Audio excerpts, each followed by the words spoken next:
Hello everyone. So today I wanted to talk about something that came up on my Twitter the other day, and I think this is very important. First of all, because I promised, hello Adam House. Um, also shout out to all the hashtag writing community people, because this is very specifically about writing. Equally, I do think this could apply to artwork. I think this could apply to working on a business. But I think it's to do with self-confidence. Because, don't worry, I'm not going to name names. But anyway, there was this person and they were talking about the writing work they were doing. And they had mapped this out. They had an outline. They kind of knew what they wanted to do.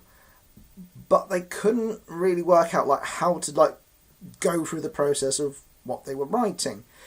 And I think one issue I think people sometimes have, there's often this talk about, the conscious mind and the unconscious mind. And I think a lot of the times we have logical mind and instinctive mind. And this is something which is why, with this person, I recommended trying out an improv class, doing improv for a bit. Now you might think, what does that have to do with writing? And this is the thing.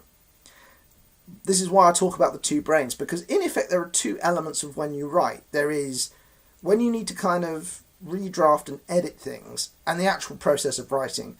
And with the actual process of writing, people have different routines, people have different ways that they, in effect, work on their writing.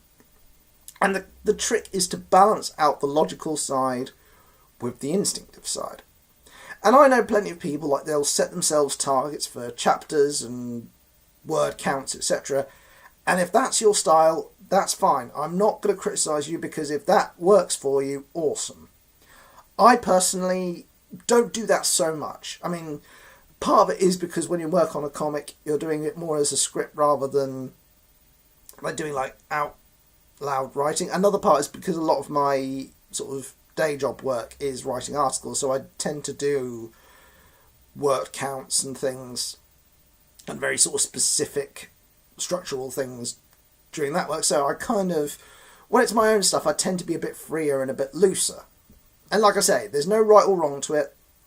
And in fact, like I say, you might disagree, and that's fine. And what I would say is one way to kind of, I don't want to say free yourself because it's a bit harsh, but I think sometimes you have to kind of let yourself write sometimes. One way I find is quite simple is have a video or music or something on in the background, because I find that helps me zone out. Now, some people would zone out by going outside. Some people would zone out by writing in a cafe.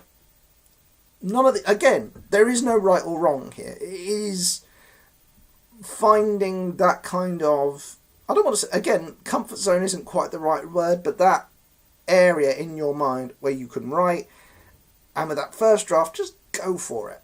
Get it, get as much down as you can, and then, like I say, however you want to write how you want to. So again, you want to write to a word count, great, you do that. You want to write chapters, you write chapters. Or in my case, write until the time when you want to stop writing. None of those, in my opinion, are right or wrong. It is just how you do it. But I would suggest finding a reasonably consistent routine. Whatever the time is, whatever the way you do it is, that'll work for you. And the other thing, again, with confidence issues is, again, kind of learning the structure and the way stories work. So I went to university and I studied English and media at Chichester, and the course there I thought was excellent, and the creative writing was really good. And I think one thing that I think you learn through creative writing courses is how to structure your work, how to respond to feedback, how to be kind of open to how you restructure things based on that feedback. And that I think is really handy, and I think a lot of the resources we use, which I personally recommend, would be Story by Robert McKee, which I did on the screenwriting course, and yes, it's for screenwriting, but in terms of how a story works and the structure of story, it's excellent. Writing Down the Bones by Natalie Goldberg, that one, I think it's got almost a kind of Zen quality to it, and it's almost a bit more lifestyle at times, but it's got some really good creative writing exercises in, and again, the exercises are good for kind of freeing up your mind and getting yourself into that position where you go, right, I'm just going to write. And again, freeing up the ideas, freeing up the feeling that you can write. And the other one, Writing Down the Bones by Christopher Vogler. Not Writing Down the Bones, sorry. Get your words right, man. The Hero's Journey by Christopher Vogler, which is based on the Joseph Campbell monomyth idea. And some people are cynical about these things. It's like, it's like you're creating these like cookie cutter things. No, how you put these things together and how you execute them is the difference. And the way I would approach a story would be different to how a Melissa Compton or a Kate Masters or any number of people that I know through writing community would approach something. And again, it's not right or wrong. Pun not intended, but let's own it. It's about how you do it, and it's about how you approach these things, and it's the additional flavours that you add, because, it's a bit like when someone cooks ribs. It's like, wherever you're from, that person was like, yeah, this is the way you do it. Well, it's like, yeah, but other places can try other ribs, and, it's not necessarily right or wrong. It's just different, the Chinese takeaway ribs and the Mexican place ribs can both be awesome, but just in different ways, even though they're both technically still ribs. And I realise I'm stretching this metaphor to breaking point, and now I really fancy ribs. Anyway, moving on. So those are the other elements, and it is about finding, like I say, that routine, and like I say, being reasonably consistent, and part of that is breaks as well. I do emphasise that as well. I don't recommend cramming hard with a story. I think don't try and cram too much in at once. If you want to set deadlines for yourself, if that helps you focus, that's fine. But I wouldn't beat yourself up if you don't do everything to the exact level. And I think, and again, that's where the logic aspect comes in. And I get it, and people can do things how they want to do it, and I'm not going to have a go at anyone for that. But this is the way I see it, and this is the way I do things, and the other side of it as well, I will be reasonable about this, because I've had to learn with this reboot different ways of doing things. And in my case, I think I could be too far the other way at times, where you want to get the ideas down, and you want to make sure it's down, and you want to make sure it's there, and sometimes that does mean you can rush things and you can forget that someone else is reading it. But this is why we have feedback, and this is why I've sought feedback more, and I've talked to people who I trust, and they have really helped me kind of look at what I'm writing. And the best feedback you get is from people who see what you're trying to do, and they tell you how to get to that point. They're not trying to impose, like, this is how I would do it. It's, I can see what you're trying to do, but I think you should try this, this, and this. And you don't always have to agree with feedback. That's the other thing. It doesn't always have to be you do things because people say, because then you end up with committee writing, and you don't want that either. The thing is, balance is the thing. You want balance through the whole thing. So anyway, that's my kind of tip there, and like I say, good luck to everyone who's writing. I hope this helps you. If you have any questions about writing, if you have any questions about creative projects, we can cover them in a future video, or we can talk about it in the comments. That's fine. That's something that we want to be here, and we want to help people as well. Now, I want to do a few quick updates as well. So the 6,000 follower video. John is working on that now. He just finished doing college finals, so well done there. I remember that scary time.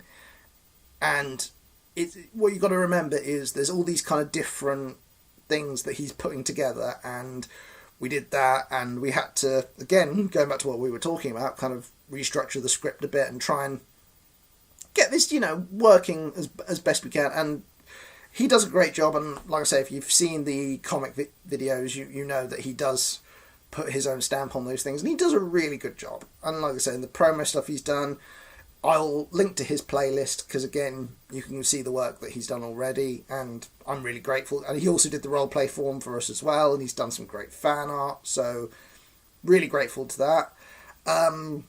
Writing contest, again, big thanks to Nirvana's Angel, who was picked as the winner, and like I said, we sent a little something in the post for you.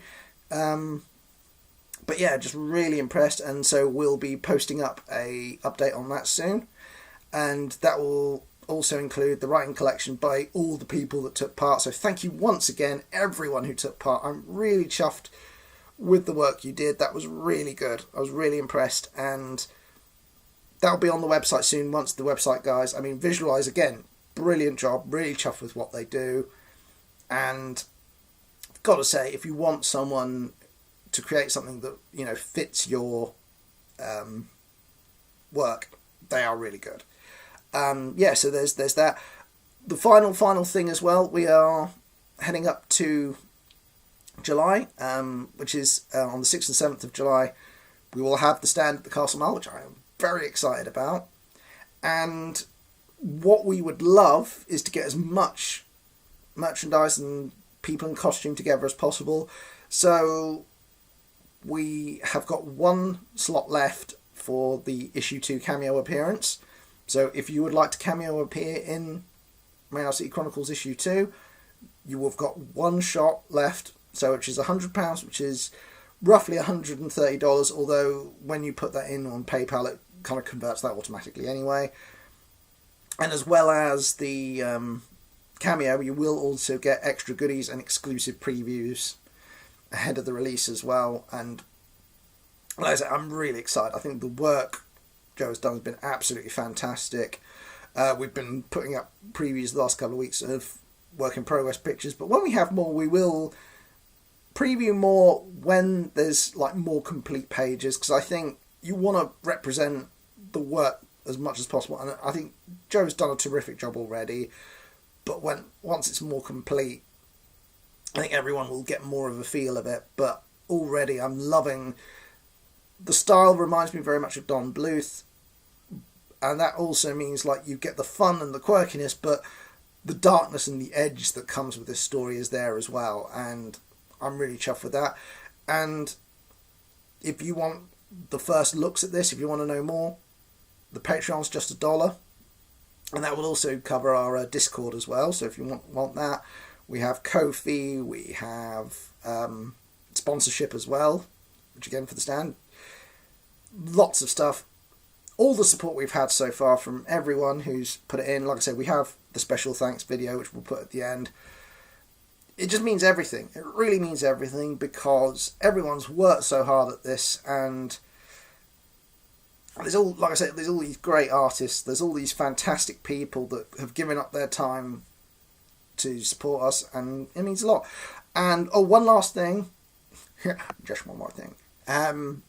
We will be doing a review of X-Men Dark Phoenix next week as well, which I'm looking forward to. I want to see how it turns out, and I want to give it a fair shot. And I really hope that the current Fox X-Men films go out on a high. That would be really cool. I really hope so. Because I want it to be good, and I think that's where I personally stand on any film that I watch. I want them to be good, but equally, I'm going to be honest when I see it when I see it.